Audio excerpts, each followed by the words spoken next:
A very good week. We are starting our learning in the book of Mishlei.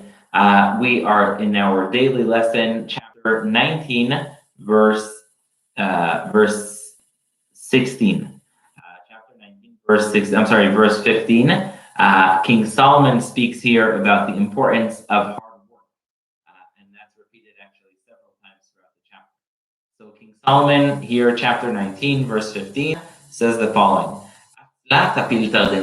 Sometimes laziness leads to even more laziness. If someone is lazy, then they fall asleep. It's like someone was on vacation once. He said, I need a vacation from the vacation. I rest so much, I need to rest even more.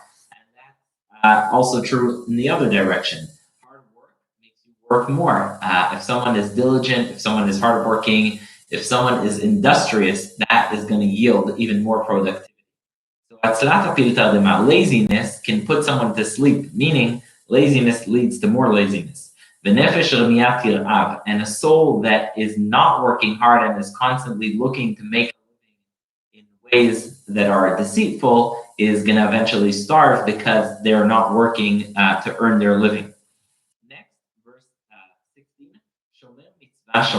If someone keeps someone keeps the commandments of God, then they are actually keeping their own soul. They're feeding their soul, they're nourishing it with good deeds, with the mitzvah. But if someone is contemptive of good deeds, of mitzvot, of doing the right thing, then they are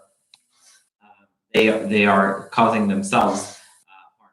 Sometimes we want to give charity, and we are short on money, we don't have enough money, and so King Solomon says, when you give to someone charity, you are actually giving God a loan. When you give someone money and they need it, you're not just giving them money, you're giving money to God, and God will repay you. It's like God is borrowing money from you. When you give money to a poor person, it's like you're lending money to Hashem, you're lending money to God, because God will repay you for that charity that you're giving to others. So always remember, when you give money, don't think of it as lost money, think of it as a loan that you are giving to God. And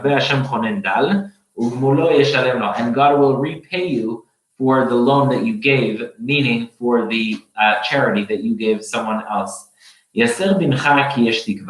You should always never lose hope of improving your child. Always. It's okay. Thank you, everyone, for joining us. I appreciate it. Always make sure that you try and improve your child. Never give up on your child. There's always hope. Sometimes parents say, "Oh, what hope is there? The child didn't listen to me 100 times. Why would they listen on the 101st time?" Always remember, try even the 101st time. But don't try and crush the soul of the child. Sometimes parents over-discipline, and then that sort of has a negative impact on the child. Always try, but never be overwhelming. Never go too much. If someone is quick to anger, that brings the punishment on themselves.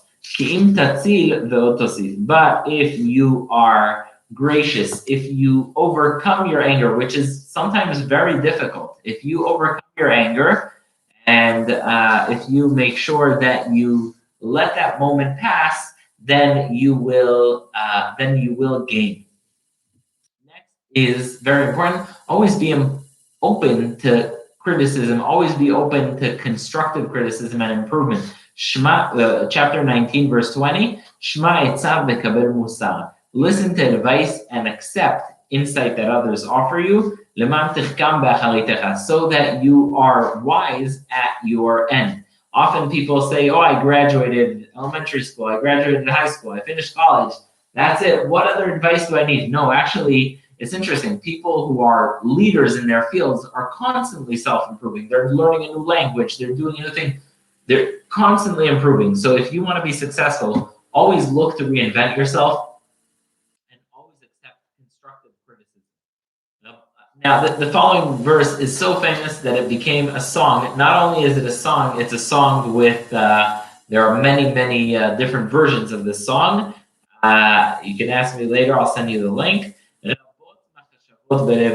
are many thoughts in the hearts of man, yet God's thought is the one that will reign. Often there's different sayings. There's a saying, man thinks and God laughs, a saying in Yiddish. But basically the idea is it's in multiple languages in multiple ways, but the bottom line is so often we think, we make plans, but the bottom line is what ends up happening is what God thought, and that's often not what we thought. Next is verse 22. The reason people try and associate with another person is for their kindness. No one wants to be friends with someone who's mean. All right, I will. No one. The verse is saying, the reason people want friendship is because of your kindness, because of your graciousness. So always remember, when someone's your friend, they're your friend for the sake of your kindness, not for anything else.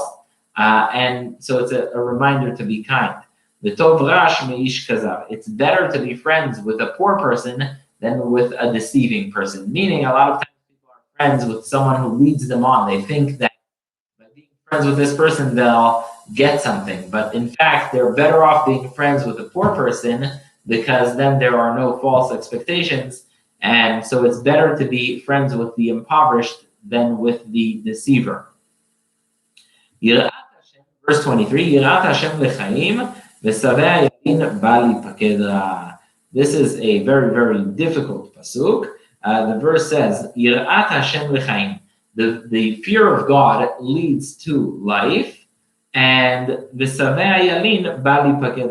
someone who fears God will be able to sleep with no hunger and will not be devastated by any atrocity. Now, again, King Solomon, clearly, if there's one person that King Solomon really is going all out against, it's the laziness, it's the inaction, it's the person who's not doing anything. And so he says here a very famous term that became a very famous expression, Taman atzel yado b'tzalachat. The lazy person takes his hand and puts it in the plate. The food is in front of him. It's prepared. It's all ready. And yet the lazy person is too lazy to pick up their hand from the plate, fill their mouth, and eat. The lazy person puts his hand in the plate, and he will not bring it to his mouth. A lazy person, even if you bring them the food, you prepare it, you give them the plate, you set it up, you have drinks, everything's beautiful, you have it all, it's all there for them, they'll say, what a schlep. Do I really need to be the one to pick my hand up from the plate to my mouth? So a lazy person, even if they are really, they're going to get everything, their laziness is going to prevent them from the last step involved. Next is verse 25. Let's take ufeti yarim ve'ochiach l'navon yavin da. A let's is someone who's a mocker in a sinister way. They're always mocking. They're always mocking things. So even when the person who's a clown and they're always making fun of things, even when life hits them with difficult situations, they don't become wise. And the person who is resisting wisdom is always gonna resist it. However, if a person is wise and seeks wisdom, that person, if you give the wisdom to them, they'll take it. Which is a point King Solomon makes several times, being, if you're smart, you seek more wisdom. And it's a catch-22, because in order to be wise, you gotta be wise. You need to be wise enough to want the wisdom, otherwise it doesn't really go anywhere. Next is verse 26.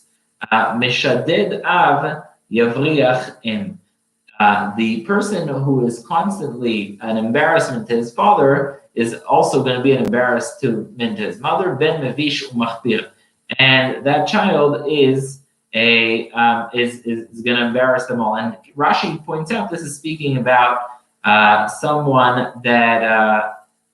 like Yishmael, who eventually led to his mother Hagar to run away. So sometimes if the son is like Yishmael, where he was, in the book of Genesis, where Yishmael caused tremendous pain to Abraham, eventually it ended up undermining his own mother, Hagar. So he says, my son, make sure that you pause and take time to learn wisdom. You take time to study wisdom, and that you take time to engage in the study of wisdom of Musar. Next is verse 28. A false witness is going to cause a court case to be derailed, and the wicked are going to cause iniquity to be contained, to sort of take place. Sorry, verse 29. Nachonu laletzim shefatim. If someone is engaged in mockery and always making mockery of God's commandments, eventually God is going to come around back to them, and God is going to eventually reprimand them. That is the end of Pasuk Yutet. Tomorrow we'll continue with Pasuk Chaf. I really very much appreciate you listening and being with us. So any questions, comments, feedback, always welcome. Thank you so much. We're here every day, 12 o'clock. Mishlei Be'ezrat Hashem. Tomorrow we will continue. I believe we are up right to the beginning of Pasuk of Perek Chaf, chapter 20. That's a big milestone.